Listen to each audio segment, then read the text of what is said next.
മലപ്പുറത്ത് യുവതി ഭർത്താവിനെയും ഭർത്തൃമാതാവിനെയും കത്തികൊണ്ട് കുത്തി പരിക്കേൽപ്പിച്ചു. പള്ളത്ത് വീട്ടിൽ ഭരത്ചന്ദ്രൻ, മാതാവ് കോമളവല്ലി എന്നിവർക്കാണ് കുത്തേറ്റത്. സംഭവത്തിൽ ഭരത്ചന്ദ്രന്റെ ഭാര്യ സജീനയെ പോലീസ് കസ്റ്റഡിയിലെടുത്തു. യൂനുസ് അഹമ്മദ് ഉണ്ട് വിവരങ്ങളുമായി. യൂനുസ്, എന്താണ് ആക്രമണത്തിന് കാരണം? ഇവരുടെയും പരിക്ക് ഗുരുതരമാണോ? അനിഷ, സാരമായി പരിക്കേറ്റു എന്നാണ് നമ്മൾ മനസ്സിലാക്കുന്നത്. ഇവരെ ഇപ്പോൾ കോട്ടക്കൽ സ്വകാര്യ ആശുപത്രിയിൽ പ്രവേശിപ്പിച്ചിട്ടുണ്ട്. കോട്ടക്കൽ അരിച്ചോൾ നിരപ്പറമ്പിൽ ഇന്ന് 11 മണിയോടെയാണ് ഈ സംഭവം നടക്കുന്നത്. ഭാര്യ ഭർത്താവിനെയും അതോടൊപ്പം തന്നെ ഭർത്താവിന്റെ അമ്മയെയും കത്തികൊണ്ട് പരിക്കേൽപ്പിക്കുകയായിരുന്നു. പള്ളത്തിൽ വീട്ടിൽ ഭരത്ചന്ദ്രൻ, 29-കാരനായ ഭരത്ചന്ദ്രൻ, മാതാവ് കോമളവല്ലി എന്നിവർക്കാണ് കുത്തേറ്റത്. ഇപ്പോൾ ഭരത്ചന്ദ്രന്റെ ഭാര്യ സജീനയെ, 23-കാരിയായ സജീനയെ ഇപ്പോൾ പോലീസ് കസ്റ്റഡിയിലെടുത്തിട്ടുണ്ട്. ഈ സജീന ഈ തിരുവനന്തപുരം സ്വദേശിയാണ്. പ്രധാനമായി 4 വർഷം മുമ്പാണ് ഇവർ വിവാഹിതരായത്.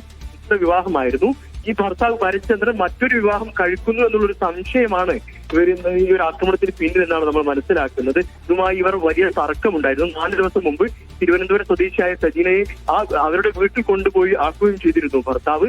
ഈ ഒരു തർക്കം നിലനിൽക്കുന്ന സാഹചര്യത്തിൽ ഇന്ന് കോട്ടക്കലിൽ വീട്ടിലെത്തി ഭർത്താവിനെയും അമ്മയെയും ആക്രമിക്കുകയായിരുന്നു. പരിക്കേറ്റ അമ്മയെയും ഭർത്താവിനെയും ഇപ്പോൾ കോട്ടക്കലിലെ സ്വകാര്യ ആശുപത്രിയിൽ ഇപ്പോൾ പ്രവേശിപ്പിച്ചിട്ടുണ്ട്.